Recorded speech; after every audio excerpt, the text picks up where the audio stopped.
how do the students learn? Let us see what constructivist approach has to say about it. Constructivism can be understood as a learning theory that describes how humans learn and acquire knowledge. This theory highlights that people construct knowledge through the experiences that they gain in real life.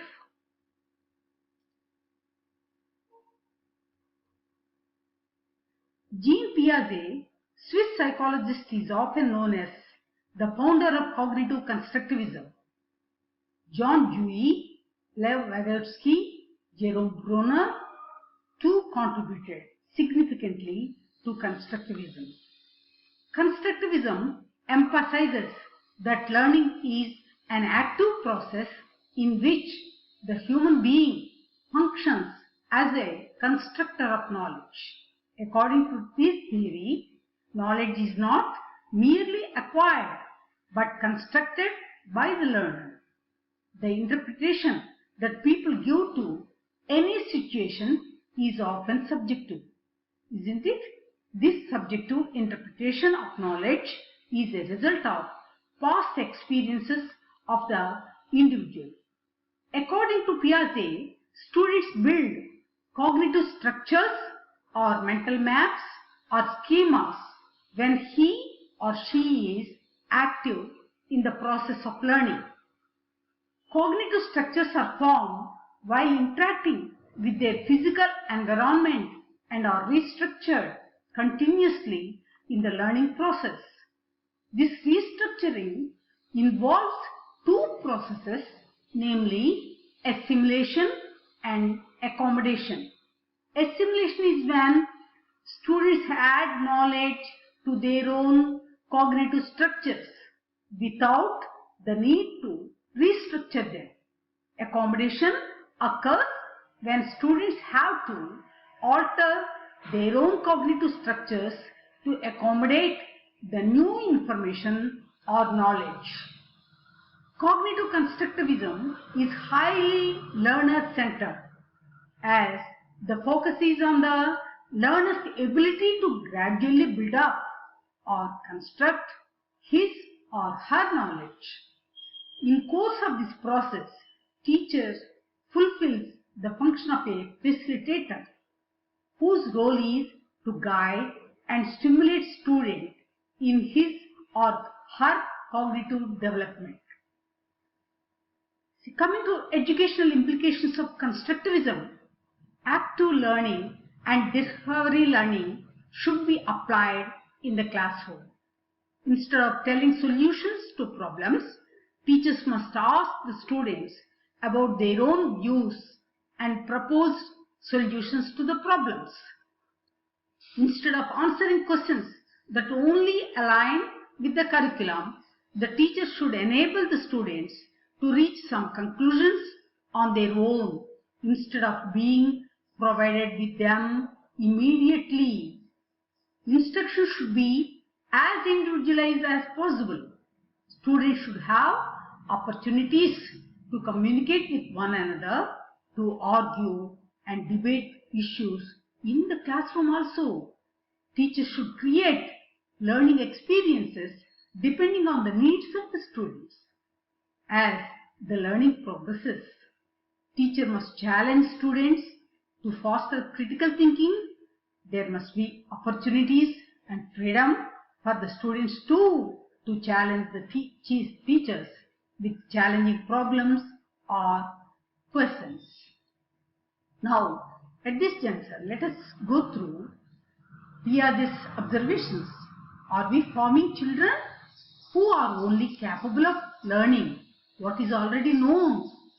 Or should we try to develop creative and innovative minds capable of discovery from the preschool age on throughout life? See, the above quote of Piaget is of great significance if we look at the teaching learning process in India at all levels, from preschool to postgraduate level. It is at the remember and recall level only. It is the teacher-centered approach that is being followed and not the student-centered one, it is not the constructivist approach, then how can we think of producing creative individuals who can contribute to new knowledge, solve challenging problems, and thereby contribute to the progress of the society in all aspects? In constructivism, there is another type. It is called social constructivism. What is social constructivism?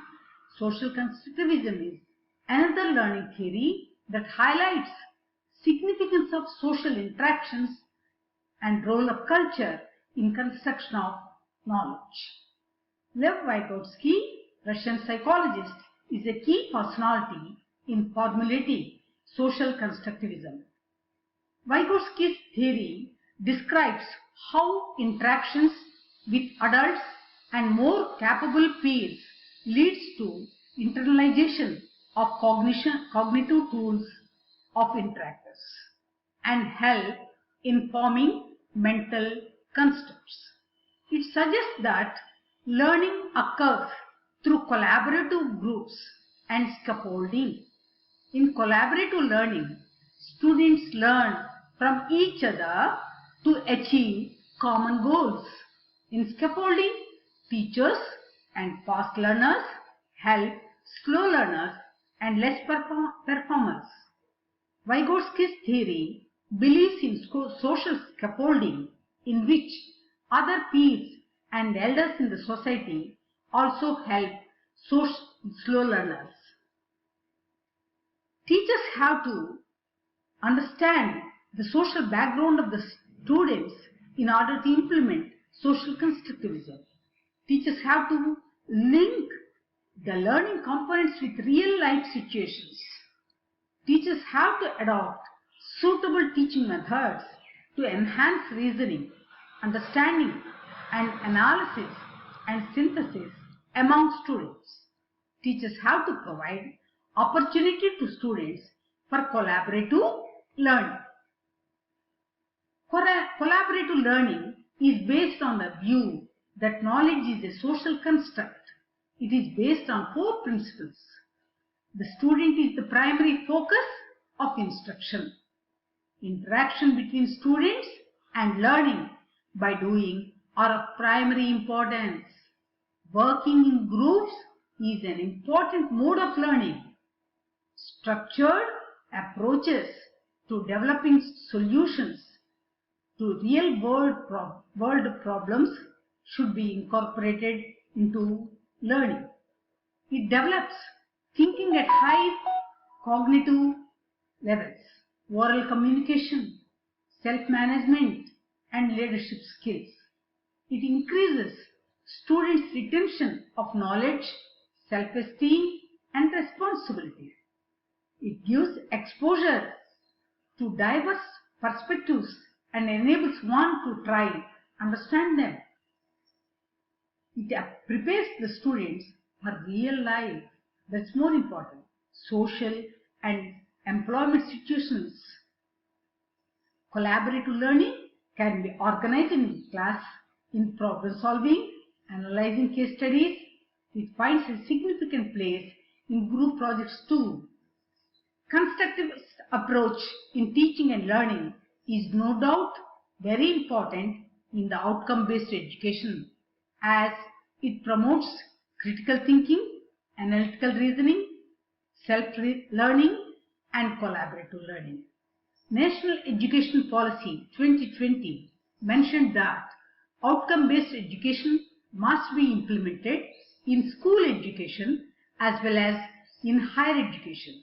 Therefore, all the teachers in schools, colleges, and universities must reorient themselves in order to implement the constructivist approach in their teaching.